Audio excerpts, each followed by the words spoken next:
Buat kalian atau siapapun yang masih bekerja sama dengan Sela Saukia, dengan Reja Gladys, dengan owner-owner skincare abal-abal ini, saya pastikan tidak ada satupun di antara kalian yang sukses minimal menyamai kesuksesannya ownernya, ataupun Sela Saukia atau Reja Gladys atau siapapun itu. Sukses ini kita asumsikan dalam harta lah ya. Itu saya pastikan kalian tidak ada yang sekaya ownernya, ya kan? Tidak ada satu yang sukses. Bahkan kalian hidup kalian, kebanyakan nih kebutuhan kalian dipenuhi bukan dari hasil jualan kalian daripada produk abal-abal ini. Sudahlah, kalian jangan bohong, jujur coba. Kalian itu kan menjadikan itu sampingan, kerjaan sampingan kan. Tetapi itu habis begitu aja. Kayak paling buat jajan, buat beli kosmetik lagi dan lain sebagainya. Tetap aja kalian buat makan untuk kebutuhan pokoknya kalian punya kerjaan sendiri kan. Begitu loh. Kenapa bisa demikian? Itu bukan tanpa alasan. Di dalam ilmu psikologi itu sudah diajarkan jauh-jauh hari tentang hal ini kenapa bisa terjadi. Begitu loh. Kenapa ya? Kenapa kalian kok masih tetap begitu-begitu aja hidupnya? Karena kalian nggak belajar ilmu psikologinya, begitu loh. Nah, di sini kita akan pelajari bersama. Kenapa kalian nggak mungkin sukses dengan menjadi afiliatornya ataupun rekan bisnisnya para owner-owner skincare ini, ya kan? Gimana mau sukses, ya kan? Ownernya aja itu flexing, artinya sukses bohong-bohongan, begitu loh. Mereka itu tidak sesukses yang ditampilkan di media zaman sekarang, bos. Lu sekarang aja nih ada penyewaan iPhone tuh buat lebaran. Lu mau bawa pulang iPhone berapa, yang harga berapa, 20 juta, 18 juta, bisa sewa sekarang. Itu untuk flexing tuh zaman sekarang bisa begitu loh. Jadi kalau kalian melihat, wah, Sela Saukia hebat ya, mewah banget hidupnya, bohong, flexing. Orang kaya beneran tuh nggak begitu. Lihat ownernya Wardah Kosmetik, Ibu Subakat itu loh, Nur Hayati Subakat, yang ke harta kekayaannya 24 triliun. Nggak pernah flexing karena dia udah kaya beneran, begitu loh. Nah, sekarang kita kembali ke permasalahan pertama ya. Kenapa saya kok begitu yakin kalian yang menjadi partner bisnisnya mereka, para owner brand skincare abal-abal ini tidak akan pernah sukses? Karena mereka menjalankan bisnis itu mengenyampingkan kemanusiaan, tetapi fokusnya kepada cuan. Ingat itu. Dia mengabaikan kemanusiaan, tidak manusiawi, fokusnya ke cuan. Orang kalau sudah menjalankan bisnis dengan dua cara ini nih ya, sudah dipastikan dia itu akan manipulatif. Jadi kalau kamu menemukan rekan bisnis yang ketika ngomong yang dalam sikapnya itu cuan, sama sekali dia tidak pernah ngomongin kemanusiaan, pasti dia manipulatif, tukang tipu. Kamu akan selalu ditipu. Ya gimana sih orang manipulatif, begitu loh. Omong-omongannya manis bagaimana, tetapi sebenarnya dia juga ingin menjerumuskan kamu, ingin mengambil keuntungan dari kamu. Sudahlah, itu sudah bisa diukur begitu, ya kan? Coba pengalaman hidup kamu dah, kamu berinteraksi dengan orang lain yang kalau ngomong tuh buset, ini orang sama sekali tidak pernah ngebahas kemanusiaan gitu loh. Cuan. Itu manipulatif. Anda pun sedang ditipu di saat itu pula. Ya, coba kamu perhatikan deh, begitu. Itu yang pertama. Kemudian orang yang menjalankan bisnisnya itu, ya kan, dengan cara dia itu manipulatif. Tadi kan kalau dia cuan kemudian mengabaikan kemanusiaan, maka hasilnya itu adalah manipulatif. Nah, dan orang yang menjalankan bisnis dengan manipulatif itu punya pemikiran, kalau gua yang nggak disikat oleh mereka, maka gua yang akan disikat. Paham nggak kalian? Kalau gua yang nggak dihancurkan orang, maka kalau gua tidak menghancurkan orang, maka gua yang akan dihancurkan. Gitu loh ya. Itu orang-orang manipulatif itu cara berpikirnya begitu. Tadi kan pertama ya, kalau dia berbisnis hanya berpikirkan cuan, tetapi dia tidak pernah berpikirkan tentang kemanusiaan, maka hasilnya manipulatif. Dan orang manipulatif itu, maka cara berpikirnya pun begini, ya kan? Kalau gua nggak ngehajar mereka, maka gua akan dihajar mereka, gitu loh. Jadi duluan menghajar orang.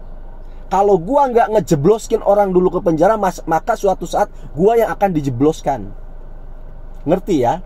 Coba kamu perhatikan itu, para brand-brand on skincare ini.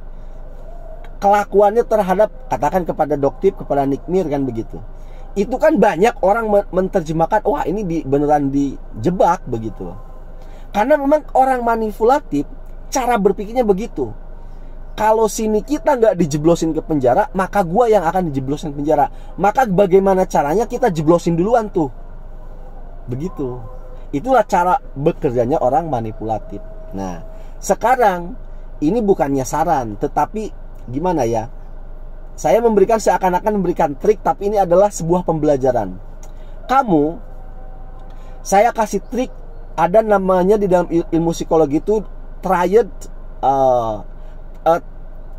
manipulative personality gitu loh. Dark triad personality, dark triad personality. Nah, dengan menggunakan cara ini, kamu tuh bisa sukses instan itu bisa. Apa itu triad dark personality? Kalau kita terjemahkan sih tiga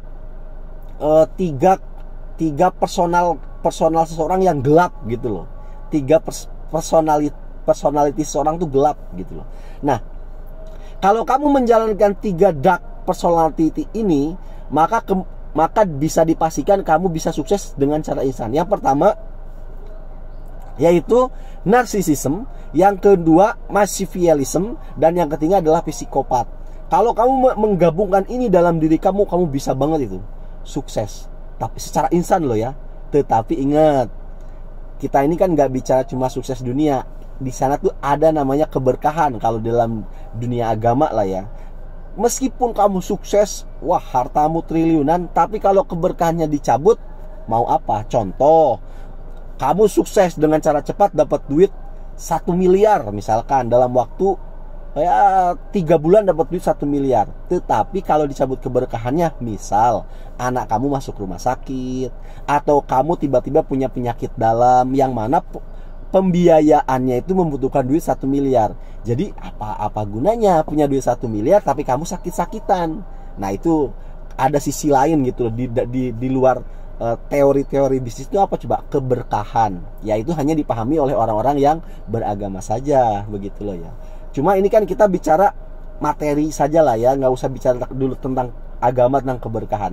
Dengan kamu menerapkan dark triad psikologi ini, kamu bisa sukses secara instan. Yang pertama yaitu narcissism, kemudian yang kedua itu machiavellism, dan yang ketiga adalah psikopati ya. Yang pertama, syarat untuk kamu sukses instan, kamu harus narcissism. Narcissism itu apa? Kamu harus mendominasi yang selalu tampil di media, ya kan? Kamu itu harus selalu mencari perhatian. Orang-orang itu harus memperhatikan kamu, dan kamulah yang harus mendominasi begitu loh. Itu yang syarat yang pertama. Jadi kamu tuh menjadi pusat perhatian, dan kamu itu mendominasi orang, mengontrol orang dengan keterkenalan kamu. Kalau kamu nggak bisa begitu, susah kamu sukses secara instan. Makanya kalau kamu lihat Sheila Saukia misalkan ya, kenapa dia kok bisa secepat itu misalkan dapat duit sampai miliaran itu? Karena modal yang pertama itu dia narsisism. Dia itu Instagram gitu loh. Awalnya kan dia mengawali kan itu dia terkenal. Lalu kemudian dia bisa mendominasi para follower, para netizen. Itu syarat yang pertama. Jadi kalau kamu sudah menguasai itu, terus kamu jual produk, ya tinggal alihkan aja itu, ya kan? Para pengikut kamu dan lain sebagainya. Itu syarat yang pertama kalau pengen instan. Kemudian yang kedua, machiavellism, yaitu kamu harus menipu sejadi-jadinya ataupun menyakiti orang sejadi-jadinya demi kepentingan pribadimu. Kamu gak usah mikir, tidak ada perasaan bagaimana dan rasa kasihan atau bagaimana. Udah, totalitas kamu menipu orang demi kepentingan pribadimu. Coba lihat, contoh lagi lah, Sheila Saukia itu jual skincare. Dia mengakui sendiri kalau produknya itu overclaim, bahwa produknya itu bermasalah begitu. Tapi dia nggak ada perasaan kasihan atau apa dengan korban-korban yang mukanya hancur dan sebagainya. Dia fokus benar-benar menipu sejadi-jadinya begitu loh, demi keuntungan pribadi. Ya itulah memang dark, triad dark psikologi itu tuh begitu. Dan yang terakhir adalah psikopat. Psikopat itu apa? Tidak punya rasa empati, rasa sayang, rasa empati itu apa sih? Merasakan apa yang orang rasakan gitu. Kalau misalkan orang mukanya hancur, aduh gimana ya kalau muka saya seperti dia gitu. Nah itu orang-orang psikopati itu tidak punya perasaan itu. Hajar terus aja, ngerusak muka-muka orang-orang Indonesia, wanita-wanita Indonesia, terus hajar terus. Karena apa? Dia tidak punya rasa empati. Maka kalau ketiga dark psikologi ini, triad dark psikologi ini ada dalam kamu, saya yakin kamu cepat suksesnya. Tetapi ada sisi lain, yaitu keberkahan yang dicabut, itu yang hati-hati. Makanya kita itu bisnis boleh, cuan boleh, tapi ingat ya kan, kita itu kan punya agama, punya Tuhan, dan Tuhanlah yang mengatur ini keberkahan untuk siapa dan ini keberkahan untuk siapa. Mungkin aja kita bisa mengontrol ya kan, kita bisa dapat duit berapa, bisa dapat cuan berapa dengan usaha kita. Tetapi kalau masalah keberkahan, itu kita di luar kuasa kita. Tuhan yang langsung turunkan. Yaitu tadi keberkahan. Saya bisa menghasilkan duit miliaran tiap bulan. Tiba-tiba anak sering sakit. Saya juga misalkan sering sakit gigi aja misalkan gitu tuh. Selama 1 tahun sakit gigi. Kamu ngerasain gak punya duit miliaran? Enggak, karena keberkahan dicabut. Semoga bermanfaat. Terima kasih karena sudah menyimak.